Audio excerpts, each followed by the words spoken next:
तैयार है सब लोग? Come on. दूसरा तिमुथियुस 3 अध्याय 5वां वचन में आपके लिए पढ़ रहा हूं। वे भक्ति का भेष धारण करेंगे पर उसकी शक्ति को न मानेंगे, ऐसों से दूर रहना। फिर से बोलता हूं, जो सिर्फ हालेलुया हालेलुया करते हैं, जो सिर्फ प्रभु प्रभु करते हैं परंतु प्रभु की आज्ञाओं को नहीं मानते, ऐसों से दूर रहना। फिर से पढ़ता हूं, जो सिर्फ कलीसिया में आते हैं लेकिन परमेश्वर की अधीनता में नहीं है, ऐसों से दूर रहना। समझ गए? एक और वचन पढ़ेंगे, एक और। 1 कोरिन्थियन 2 अध्याय,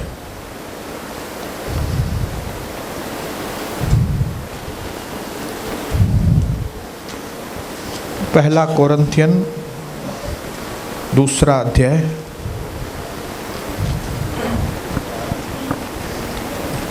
4 और 5 वचन।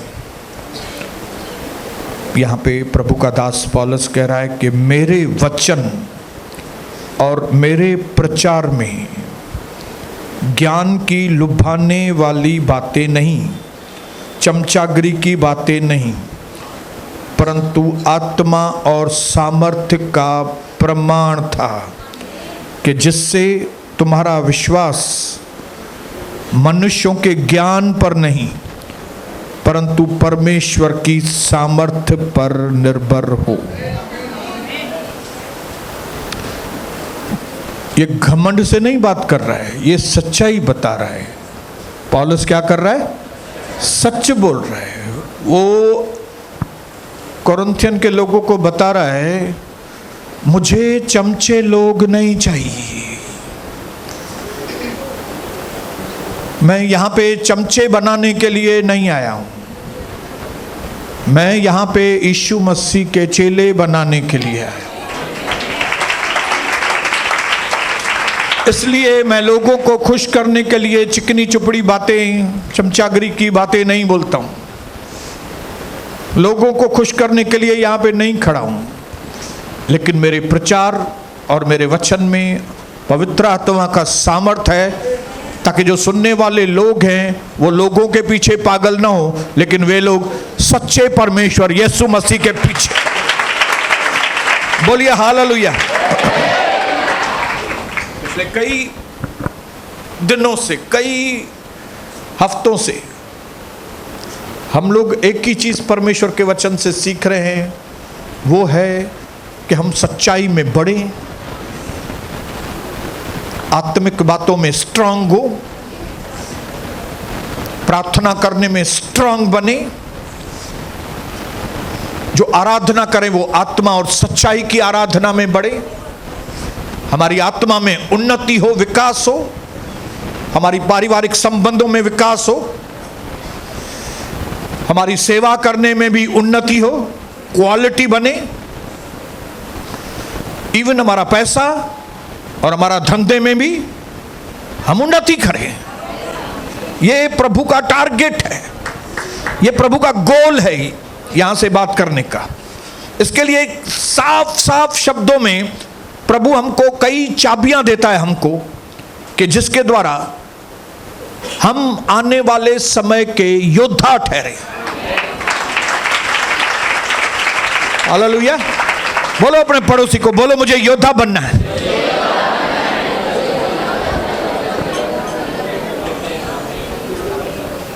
और एक आदमी योद्धा तभी बनता है जब ही उसकी जिंदगी में चैलेंजेस आते हैं, चुनौतियां आती है। जिस व्यक्ति के जीवन में चुनौतियां नहीं है वो कभी भी बहादुर नहीं बनेगा। लेकिन जितनी चुनौतियां लोगों के ऊपर ज्यादा, कोई व्यक्ति के ऊपर ज्यादा चुनौतियां आएंगी, ज्यादा तकलीफें आएंगी, आने वाले समय का वो एक खतरनाक योद्धा व्यक्ति बनेगा।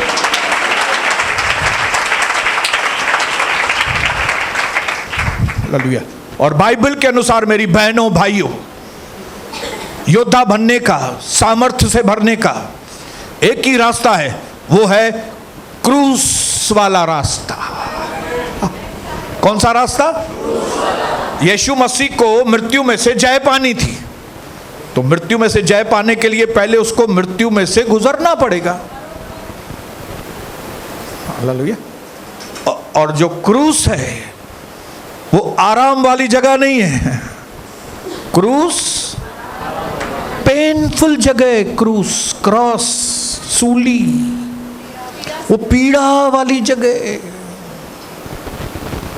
मैं आपको ये नहीं बोल रहा हूं सब काम आपके अच्छे हो जाएंगे इधर आएंगे तो सब तकलीफें दूर हो जाएगी, आप एकदम आराम आ जाएगा। आपको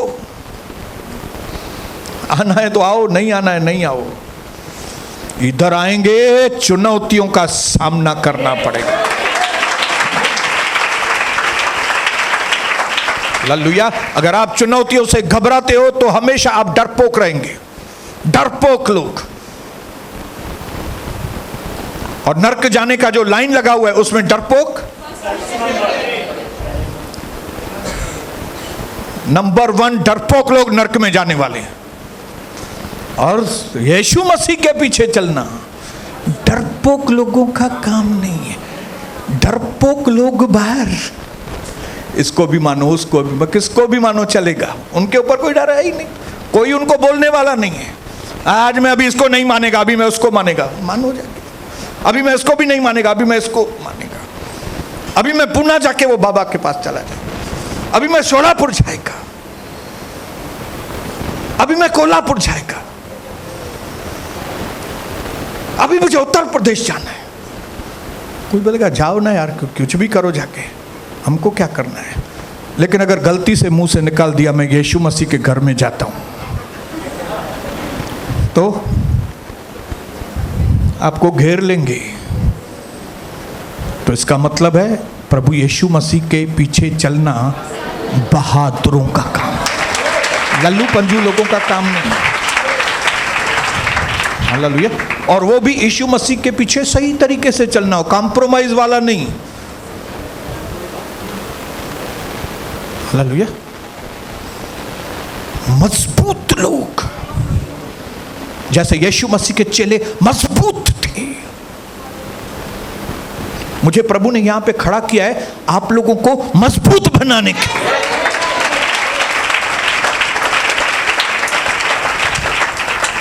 हालेलुया। क्यों? क्योंकि ये जो सूली का रास्ता है ये आसान नहीं है, ये पीड़ा का रास्ता है, पेनफुल वे, पीड़ा से भरा हुआ रास्ता है।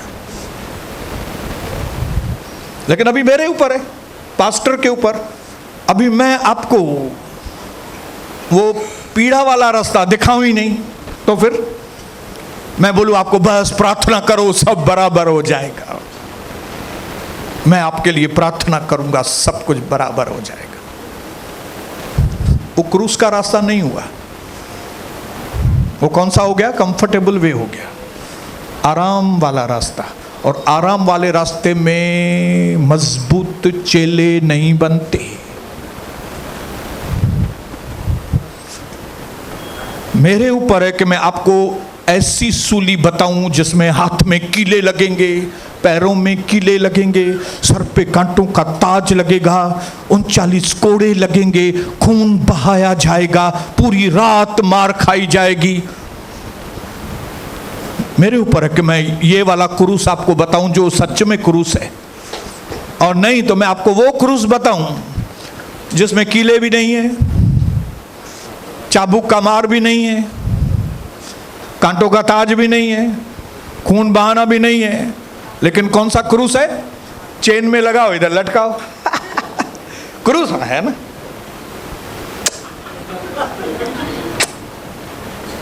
ये लोग कौन से हैं? ये कौन से लोग हैं ये क्रूस लगा के घूमते? निकम्मे लोग, निकम्मे। और जिनको इन्होंने समझाया है पास्टर, वो पास्टर भी निकम्मे लोग। इधर लटकाओ क्रूस। क्या इधर लटकाने की जगह है? क्रूस पेनफुल जगह है। क्रूस एक ऐसा स्थान है जब एक व्यक्ति क्रूस के द्वारा उस रास्ते पर चलता है, वो दुनिया का मजबूत व्यक्ति बन जाता है। हालेलुया। मैं आपको इनकरेज करूंगा कि कभी भी दुख उठाने में, प्रभु के लिए दुख उठाने में, प्रभु के लिए, आपके पापों के लिए नहीं। दुनिया में तो लोग मार खाते ही है ना वैसे भी अपने पापों के लिए, लेकिन आपने कुछ किया भी नहीं, आपने उल्टा अच्छा काम किया, उसके बाद भी मार खाया और दुख उठाया, तो फिर आप देखो आप आने वाले समय में आप कहां पे पहुंचते। आपने बुरा किया और आपकी निंदा हो गई तो कोई बड़ी बात नहीं है, क्यों? आपने बुराई की है। लेकिन आपने बुराई नहीं की, आप उल्टा सुसमाचार लोगों को बताते हो और दुनिया आपकी बुराई करती है, तो जो दुख उठाना रहता है ना, ये दुख उठाना इज रियल दुख उठाना। हालेलुया। इसके लिए जो गले में लटकते क्रूस को पहनते हैं, इनसे दूर रहो। ये निकम्मे लोग हैं, निकम्मे। इनको वो वाले क्रूस से नहीं जाना है, इनको आराम वाला क्रूस चाहिए। और वो सारी कलीसियां हैं जहां पे ये पीड़ा वाला क्रूस प्रचार नहीं करते, ये सच्चे पश्चाताप वाला कि पाप कितना भयानक है, पाप में कितनी भुगतान है, ये प्रचार जहां पे नहीं होता है, वे कलीसियाएं निकम्मी हैं। जहां पे लोगों को डिसिप्लिन नहीं सिखाते, जहां पे दुखों में से गुजरना नहीं सिखाते, जहां पे टफ डिफिकल्ट वे में से जाने का रास्ता नहीं दिखाते, वे निकम्मी कलीसियाएं, वे निकम्मे माँ बाप हैं जो अपने बच्चों को खाली आराम, खाली आराम, खाली आराम। नहीं नहीं, मेरा बच्चा क्यों काम करेगा, मेरा बच्चा काम नहीं करे, या तो एकदम आसान आसान आसान काम करेंगे। ये आसान आसान काम करने वाले बच्चे आगे चल के गुंडे और मवाली बनने वाले हैं। लेकिन जब उनके माँ बाप बच्चों को ट्रेंड करते हैं और बचपन से ही उनको काम में लगाते हैं, यह नहीं कि वो उनसे प्यार नहीं करते, क्योंकि वे उनसे प्यार करते हैं इसके लिए वो उनको कठिन रास्तों में से, ताकि उनको आटे दाल का भाव मालूम पड़े।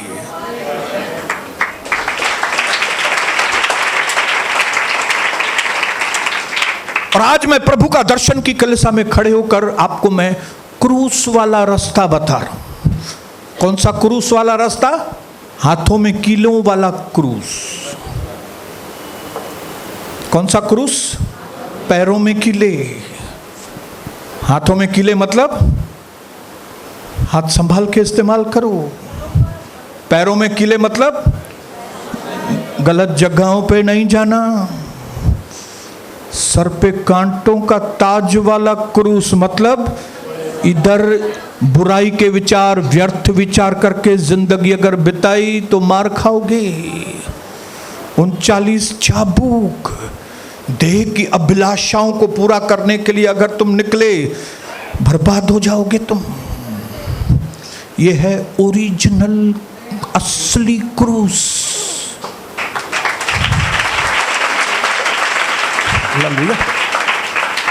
आज तक मेरा बेटा कोई भी काम हो, धंधे का काम हो, जिस दिन आपने उसको देखा ना वो कैसे काम करता है, आप हैरान हो जाएंगे। इसका ये मतलब नहीं कि मैं उसका दुश्मन हूं, क्योंकि मैं उसका दोस्त हूं, इसके लिए मैं उसको अलाउ करता हूं। टफ काम,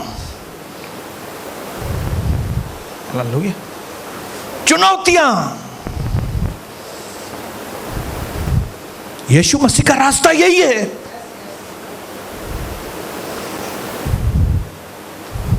बोलो हालेलुया, बोलिए हालेलुया। अभी हमने पढ़ा दूसरा तिमुथी में कि कलीसिया में ऐसे लोग होते हैं having a form of godliness. वो ऐसे बैठते हैं मानो वो धर्मी लोग हैं, मानो वो कलीसिया में आते हैं तो मतलब बहुत अच्छे लोग हैं। लेकिन वो लिखा है, वो क्या है?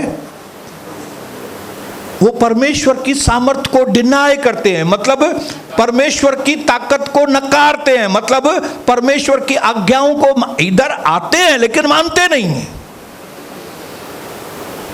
इधर आते हैं लेकिन घर जाके होमवर्क नहीं करते, इधर आते हैं लेकिन उनको चेला नहीं बनना है, इधर आते हैं लेकिन घर जाके आराम करना है उनको। लेकिन पौलुस कहता है कि मेरे प्रचार में सिर्फ ज्ञान की लुभाने वाली बातें नहीं, लेकिन आत्मा का सामर्थ्य है। आत्मा का सामर्थ्य, आत्मा का सामर्थ्य मतलब इसको कहते हैं अनॉइंटिंग, अभिषेक। अपने पड़ोसी को बोलो, इसको कहते हैं अभिषेक। अभिषेक। और फिर पूछो अपने पड़ोसी को, आप अभिषिक्त हैं कि नहीं?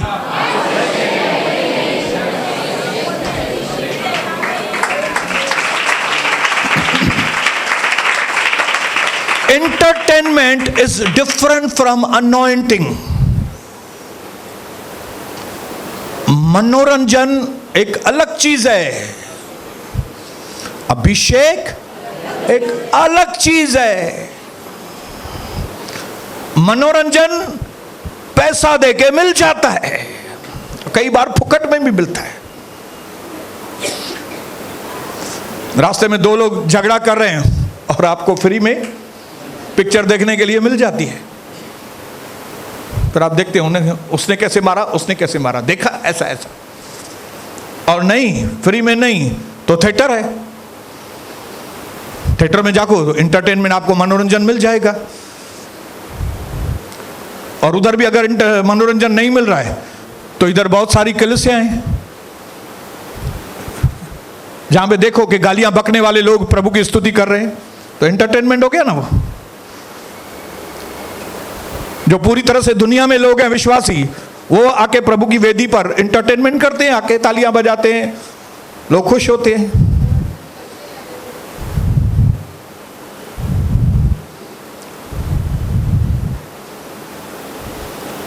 Bollywood is the biggest entertainment industry. Bollywood जो है वो मनोरंजन की दुनिया की सबसे पावरफुल इंडस्ट्री है, जहां पे पूरा मनोरंजन होता है। मनोरंजन के पीछे करोड़ों रुपए वो लगाते हैं। क्यों? क्यों? क्योंकि उनको समाज की रग मालूम है, समाज की रग मालूम है कि ये समाज को क्या चाहिए? मनोरंजन चाहिए। समाज को क्या चाहिए? नाच गाना चाहिए। समाज को क्या चाहिए? म्यूजिक, गीत, स्टोरी, टाइम पास। और वो पैसे खर्चने के लिए तैयार हैं। और बॉलीवुड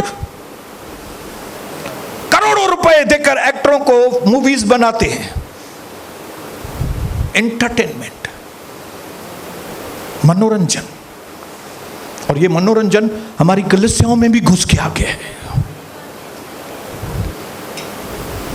जिनको अपना रवैया बदलना नहीं है, जिनकी जिंदगी में बदलाव नहीं चाहिए, जिनको प्रभु यीशु के चेले नहीं बनने हैं, जिनको खाली यीशु यीशु करना है बस, वे घुस के आए हैं कलीसियाओं में।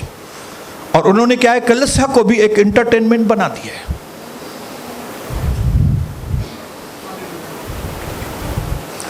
लेकिन अनॉइंटिंग बात ही अलग है, अभिषेक अलग चीज है। अभिषेक पैसों से नहीं मिलता। अभिषेक परमेश्वर के साथ घंटों दिनों बैठने से, बात करने से, उसकी बातें सुनने से, उसकी बातें मानने के बाद अभिषेक मिलता है। आसानी से नहीं मिलता। अभिषेक सस्ता नहीं है, उसको जमा करना पड़ता है, जो टाइम पास और सस्ते लोगों का काम नहीं है। कमिटेड लोग, समर्पित लोग, सच्चा पश्चाताप करने वाले लोग, सच्चाई से प्रभु के पीछे चलने वाले लोग, टाइम पास लोग नहीं, दुनिया वाले। आज इधर डांस करेंगे, फिर कल उधर डांस करेंगे, फिर उधर डांस करेंगे, इधर डांस करेंगे। चीप लोग हैं दुनिया में, समाज चीप है, सस्ता। और फिल्म इंडस्ट्रीज को मालूम पड़ गया ये सस्ते लोग हैं कि अगर 140 करोड़ लोग इंडिया के अगर एक पिक्चर भी देखेंगे 500 रुपया देके, तो कितने पैसे हो जाएंगे?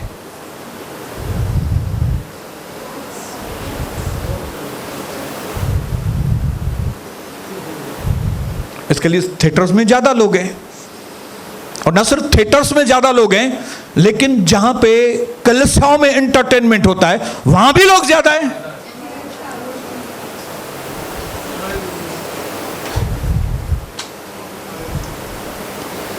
लेकिन परमेश्वर ने हमें यहां पे एंटरटेनमेंट के लिए नहीं, हमें मनोरंजन के लिए नहीं बुलाया है।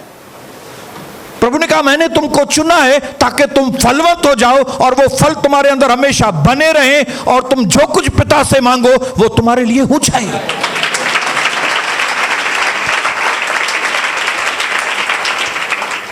हालेलुया। इसके लिए होड़ लगी हुई है, कलीसिया में होड़ लगी हुई है, विश्वासियों में होड़ लगी हुई है कि तुम या तो कॉम्प्रोमाइज बनो, या तो अभी आपके अंदर दो फाइट चालू है। एक, या तो कॉम्प्रोमाइजिंग बनो, मतलब दुनिया से समझौता कर लो, एक पांव दुनिया में रखो, एक पांव इधर रखो, कॉम्प्रोमाइजिंग, समझौता। समझ रहे हैं समझौता? उनका त्योहार आएगा तो वो भी करो, और फिर इधर आके हालेलुया हालेलुया हालेलुया भी करो। ऐसा करने से आपको अभिषेक नहीं मिलेगा, आपका मनोरंजन हो जाएगा। बोलिए हालेलुया। मैंने यहां पे लिखा है,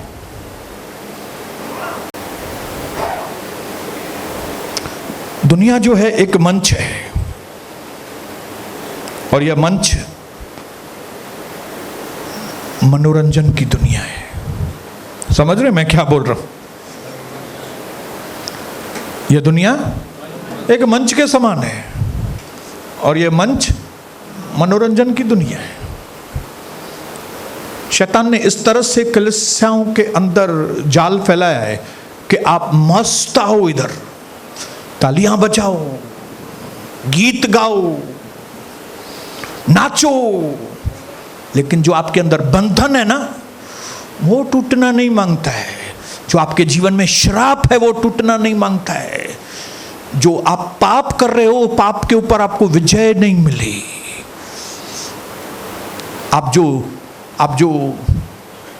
विरोधी हो, अंदर विरोधी बने रहो। जबकि प्रभु का वचन कहता है जो मसीह यीशु में है वो नई सृष्टि है, पुरानी बातें चली गई, देखो सब कुछ। इसी वजह से लोग इधर नहीं आते। क्यों? उनको अपने पुराने काम छोड़ने नहीं है, पुराने धंधे। फिर नाचेंगे कैसे?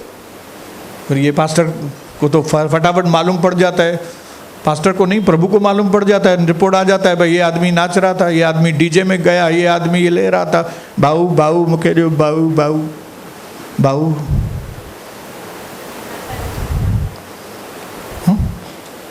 इधर व्यभिचार छोड़ना पड़ेगा, आंखें चार करना बंद करना पड़ेगा, ये तो उससे अच्छा है क्या करो, क्या बोलो, नहीं बाबा ये दूसरा धर्म है, हमको दूसरा धर्म में नहीं जाना है। जबकि उनको मालूम है इधर दूसरा धर्म नहीं है, लेकिन सुधरना नहीं है, सुधरना नहीं है। एक भाई आता है क्योंकि उसको सुधरना है, दूसरा भाई नहीं आता है क्यों? उसको सुधरना नहीं है। पत्नी आती है क्यों? उसको सुधरना है। पति नहीं आता है क्योंकि उसको सुधरना नहीं है। पति आता है क्योंकि उसको सुधरना है, पत्नी नहीं आती क्योंकि उसको नहीं सुधरना है। बेटा भी आता है, बेटी भी आती है, माँ बाप नहीं आते क्यों? माँ बाप को सुधरना नहीं है।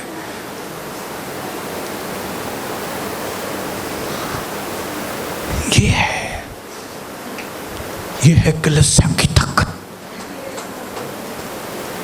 ये है कलीसिया में पावर। हालेलुया। मेरे भाइयों बहनों, पौलुस को क्लिक हो गया था कि सच्चाई क्या है। इसके लिए उसने तीमुथियुस को भी लिखा कि तीमुथी, ऐसे लोगों से सावधान रहना। कौन से लोगों से? जो बाहरी दिखावा करते हैं। बाहरी दिखावा पढ़ा ना तीमुथियुस के किताब में, वापस पढ़ेंगे।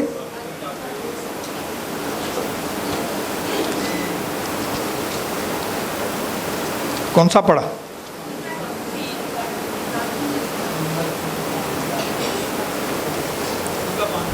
हाँ पढ़िए। वे भक्ति का भेष तो धरेंगे, वे भक्ति का भेष तो धरेंगे। वे बाहर से तो ऐसा दिखाएंगे मानो वो कलीसिया में आते हैं, लेकिन पर उसकी शक्ति को न मानेंगे। पर उसकी शक्ति को, परमेश्वर की शक्ति को मानेंगे नहीं। ऐसों से परे रहना, ऐसे लोगों से परे रहना, दिखावी लोगों से परे रहना। जैसे एक बहन की मासी बोल रही थी, मैं भी तो प्रभु में ही है ना, मेरे से बात करो ना। वो बहन ने मासी को बोला, तू नहीं है प्रभु में, मालूम है मेरे को, तू बाहर से है।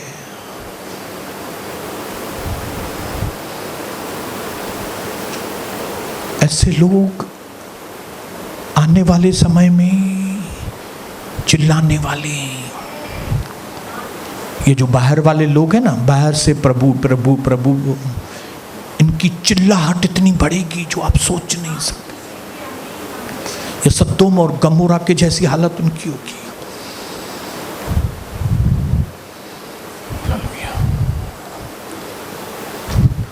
पाप करने के पहले डरो, गलत काम सोचने से भी पहले डरो, निंदा करने से पहले डरो, कलीसिया के नियमों को तोड़ने से पहले डरो, यहाँ की इधर उधर की बातें छुपा कर रखने से डरना, परमेश्वर का भय मानना।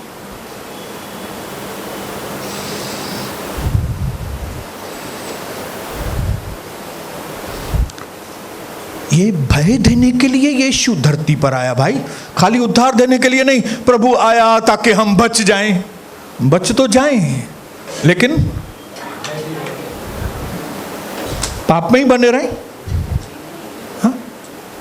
वो पाप से छुड़ाने के लिए आया, वो बंधनों से छुड़ाने के लिए आया। हालेलुया। जिस उद्धार को, जिस सैल्वेशन को हम अपने कर्मों से नहीं पा सकते थे, उसने पहले हमको वो सैल्वेशन दिया, हमको उसने उद्धार दिया, और देने के बाद बोला अभी सुधरो, अभी सुधरो। मानो किसी व्यक्ति को उसने 10 साल का एडवांस पगार दे दिया कंपनी वाले ने, और बोला ये 10 साल का तुम्हारा पगार तुमको एडवांस में अकाउंट में देता हूं, अभी क्या करो, ईमानदारी से काम करो। तो उस आदमी को ईमानदारी से काम करना चाहिए कि नहीं? आपका उद्धार हुआ है। जो बड़े बड़े ऋषि महर्षि गल गए लेकिन उन्होंने ईश्वर को नहीं देखा, आपने और हमने ईश्वर यीशु प्रभु को देखा है, हमने उसके काम को देखा है, हमने अपनी जिंदगी में महसूस किया उसको कैसा है वो। हालेलुया। उसने दर्शन दिया है हमको। हालेलुया। उसने हमसे बातें की हैं, खाली मेरे से नहीं, आपसे नहीं, करोड़ों लोगों की गवाहियां हैं दुनिया में, करोड़ों, कितनी जातियों में गवाहियां हैं। 3000 भाषाओं से ज्यादा भाषाओं में बाइबल है।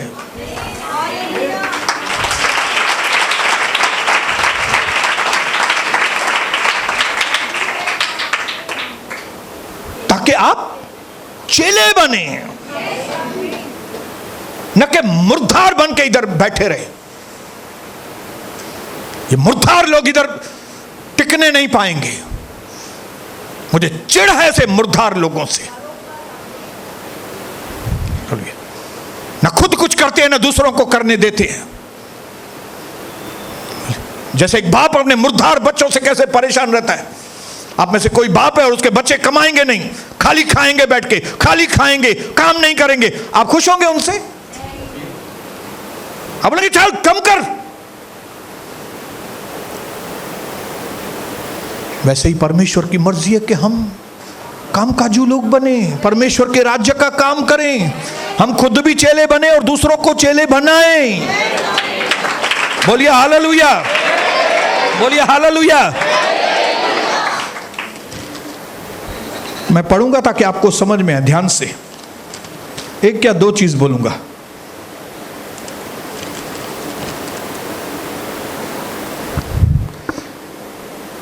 शैतान जानता है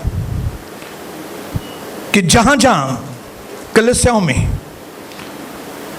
मनोरंजन वाली कलीसियाएं वे मरियल कलीसियाएं, जिन कलीसियाओं में लोगों का ध्यान प्रभु की ओर नहीं है, वे बिना सफलता वाली कलीसियाएं, जो जिनका लोगों का कलीसिया में संसार के लोगों के साथ संबंध समझौते हैं, वे कलीसिया पराजित कलीसियाएं। पराजित मतलब हारी हुई, कोई जोश ही नहीं प्रभु के लिए, परिवार को जीतने के लिए जोश ही नहीं, पाप से निकलने के लिए जोश ही नहीं। ऐसी कलीसियाओं में सबसे ज्यादा खुश होती हैं दुष्ट आत्माएं, जो विश्वासियों के साथ बैठी रहती हैं। दुष्ट आत्माओं को कोई डर नहीं होता है उस कलीसिया में। क्यों? बोलती है दूसरे लोग तमाशा देख रहे हैं तो हम भी तमाशा देखेंगे।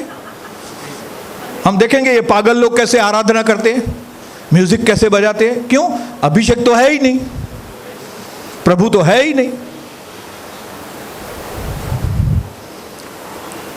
वहां पे डीमंस फ्लरिश होते हैं। हर एक विश्वासी के साथ दो दो तीन तीन डीमंस बैठे रहते हैं। और ये विश्वासी क्या करते हैं? इधर देखेंगे उधर, इधर देखेंगे उधर, वरी मोबाइल का डंडा, वरी ये कंधा, फिर मोबाइल देखेंगे और फिर ऐसे करेंगे, फिर पैकेट निकालेंगे।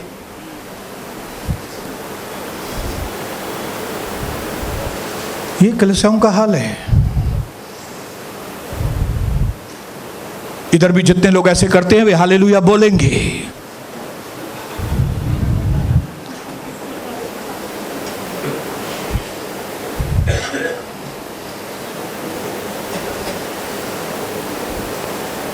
पर्स में से मोबाइल निकालेंगी बहनें, किसका मैसेज आया है क्या? हालेलुया। और एक तरफ एक डीमन बैठा है, दूसरी तरफ दूसरा डीमन, और उस बहन की उस भाइयों की हालत खलास लगी पड़ी है, खलास।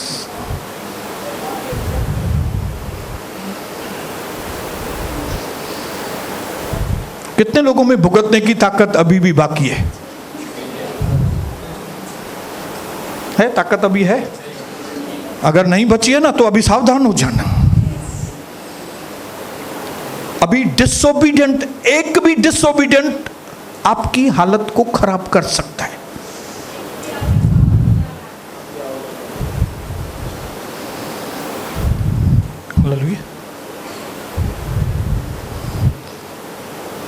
एक भी छोटा सा भी आपकी नजरों में छोटा होगा, शैतान आपको बोलेगा मैं तुझे 1000 मीटर वाले पहाड़ से नहीं फेंकूंगा, मैं तुमको 500 मीटर वाले पहाड़ से भी नहीं फेंकेगा, मैं तुमको 100 मीटर के पहाड़ से भी नहीं फेंकेगा, मैं तुमको 50 मीटर वाले पहाड़ से भी नहीं फेंकेगा, मैं तुमको खाली 10 मीटर के पहाड़ से फेंकेगा। जिंदा रहेंगे आप? अभी हमारी एक बेटी बेचारी 4थे माले से गिर गई,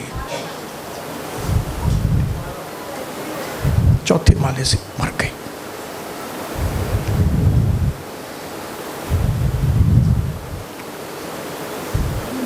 इन चुनौतियों को ध्यान में रखना। ये जिंदगी की, दुनिया की हकीकतें हैं। अगर ये इतना साफ वचन सुनने के बाद भी आप दुष्ट आत्माओं के साथ कंफर्टेबली बैठे हैं, अप्रोच नहीं करते हमारे पास, कि ब्रदर मेरे घर की हालत ठीक नहीं है, मेरे घर में इतना प्रॉब्लम लगा पड़ा है, मैं क्या करूं, कैसे करूं? तो आप हद से ज्यादा खतरे में, हद से ज्यादा आपको जागृत होना पड़ेगा। आप अपने जीवन को चेक करो, क्या परमेश्वर का सामर्थ आपके अंदर काम कर रहा है कि नहीं? नहीं कर रहा है, जागृत हो जाओ।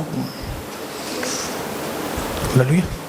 क्या आपके मन में मैं सिंपल चीज बोलता हूं, प्रभु ने कहा मैं अपनी शांति तुमको दिए देता हूं।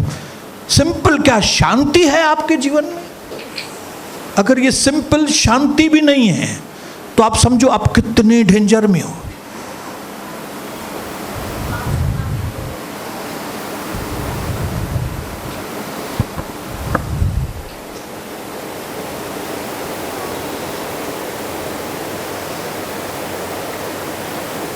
आज अपने अंदर फैसला लो कि जैसे आज मैं यहां जाएगी, मैं अपने आप को चेक करेगी, मैं अपने आप को चेक करूंगा। क्योंकि जैसे मैं बात कर रहा हूं ना, जैसे मैं बात कर रहा हूं, पवित्र आत्मा आपके अंदर आपके गलतियों को, पापों को एक्सपोज कर रहा है, जाहिर कर रहा है। ये वहां पे नहीं होती, जहां पे अभिषेक नहीं है वहां पे नहीं होता है। वहां पे लोग खुश हो चले जाते हैं, लेकिन अंदर बंधन वही रहता है, पाप जाहिर नहीं होता है।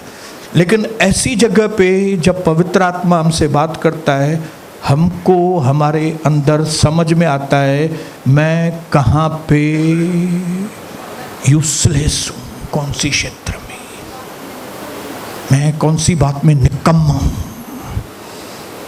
मैं कौन सी बात में गिरी हुई हूँ, मैं कौन सी बात में खत्म हूँ। अगर प्रभु परमेश्वर आपसे बात कर रहा है ना, तो आप प्रभु परमेश्वर से मदद लो और कहो मुझे उठना है प्रभु, मुझे खड़ा होना है, मुझे चुनौतियों का सामना करना है, मुझे इसी प्रकार मरते मरते जिंदगी नहीं बितानी है, मुझे जीना है, मुझे विजय पानी है, मुझे मेरे घर को संभालना है, मुझे अपने घर को बचाना है, मुझे अपने घर को स्वर्ग राज्य से भरना है। मेरे घर दुष्ट आत्माएं नहीं, मेरे घर पवित्र आत्मा का धावा हो। आज जैसे अपने घर की ओर जाएं, ये ध्यान में रख के कि जिस कलीसिया में मैं आ रहा हूं, प्रभु का दर्शन कलीसिया ये पवित्र कलीसिया है। जब कभी लोग बोलेंगे ना ये कड़क कलीसिया है, कड़क मतलब पवित्र है। तो जिस कलीसिया में आप हैं यहां पवित्रता है, तो आपके घर, जो आपका घर छोटी कलीसिया है, वो भी पवित्र होना चाहिए। तो जैसे आज अपने घरों की ओर जाएं, यहां की पवित्रता वहां पे लेकर जाएं, घर के टाइम टेबल को बनाएं, घर के अंदर सुस्ती को दूर करें, घर के अंदर क्या करें, सब व्यवस्थित करें, सब ये चीज बराबर, ये चीज बराबर, ये चीज बराबर, ये कोई भी बात इधर उधर की नहीं। खास करके जो घर के बड़े हैं, अगर घर के बड़े मुर्दार, फिर आपके परिवार को कोई नहीं बचा सकेगा। घर का बड़ा ही दारूडिया है तो उस घर से क्या उम्मीद रखेंगे? घर का बड़ा ही आधा पागल है तो उस घर की क्या हालत होने वाली? आप सच्चे हीरो तभी हैं जब भी आपका घर आशीषित हो। मैं पहले हीरो बन के घूमता था 1993 में, कविता को मालूम है, स्टाइल मारता था बहुत, मैं शॉर्ट शर्ट्स पहनता था, हीरो होंडा खरीदा था, हीरो होंडा का आगे का पहिया ऊपर, और यहां से 20 मिनट में उल्लासनगर से मैं भिवंडी पहुंचता था, 20-25 मिनट में 120 की स्पीड चलाता था, और मुझे लगता था मैं हीरो हूं। जबकि मेरा घर आग में जल रहा है, मेरी पत्नी आत्महत्या करने की कोशिश कर रही है, मेरे बच्चे बीमार लगे पड़े हैं, वो उससे झगड़ रहा है, वो उससे झगड़ रहा है, और इधर मैं हीरो बन के, काहे का हीरो? तू फटीचर है भाई सोनी, तू हीरो तभी है जब ही तू अपने घर को संभाले अच्छी तरह से। और ये वचन जो आपके पास आ रहा है, अगर आपने इस वचन को अपने जीवन में लिया मेरी बहनों भाइयों, आपका घर स्वर्ग बनेगा और आप उस घर के हीरो और हीरोइन बनेंगे। और क्या होगा? परमेश्वर आवाज करेगा आपको और कहेगा ये मेरा प्रिय पुत्र है, मैं इससे बहुत खुश हूं। और क्या होगा मालूम है? पवित्रता की नदियां आपके घर में बहेंगी, चंगाइयों की नदियां बहेंगी। आपके बेटे बेटियां जो काम करेंगे उसमें सफल होते जाएंगे। ये काम किया उसमें सफलता, ये काम किया उसमें सफलता। आप देखेंगे सास और बहू जो है मां बेटी से भी ज्यादा एक दूसरे से प्यार, ये बदलाव आएगा। जैसे आप अपने घर की जाएं, आज अपने मन में पक्का फैसला करके जाएं कि मैं खाली सुनने वाला व्यक्ति नहीं, मैं इस वचन को अपने अंदर, धन्यवाद मेरे प्रभु। अपनी आंखों को बंद करेंगे। धन्यवाद मेरे प्रभु। आइए प्रभु, आज हम आपको अपने साथ अपने घर लेकर जाना चाहते हैं प्रभु। आज हम आपकी बातें मानने के लिए तैयार हैं प्रभु। आइए हमारे घर हमारे साथ चलिए पिता, हमारे घर को आशीष करें पिता। हमारी पत्नी, बेटी, बेटी, बहू, दामाद, पोता, पोती, आपका आशीष का हाथ हम सब पर हो पिता। जब लोग हमारी ओर देखें तो कहें ये स्वर्गीय परिवार है। आइए प्रभु, हम आपका स्वागत करते हैं। हमारे अनजाने जाने में किए हुए गुनाहों को माफ कर दो, हमें नया जीवन दें। आज से हमारी जिंदगी बदल जाए, हमें ताजा अभिषेक करें पिता। वचन हमारे अंदर 100% फलवंत हो। हम सिर्फ बातें करने वाले लोग नहीं, लेकिन परमेश्वर के सामर्थ्य को जाहिर करने वाले लोग बन सके। आपकी कृपा हम सबके साथ हो प्रभु यीशु प्रभु के नाम से।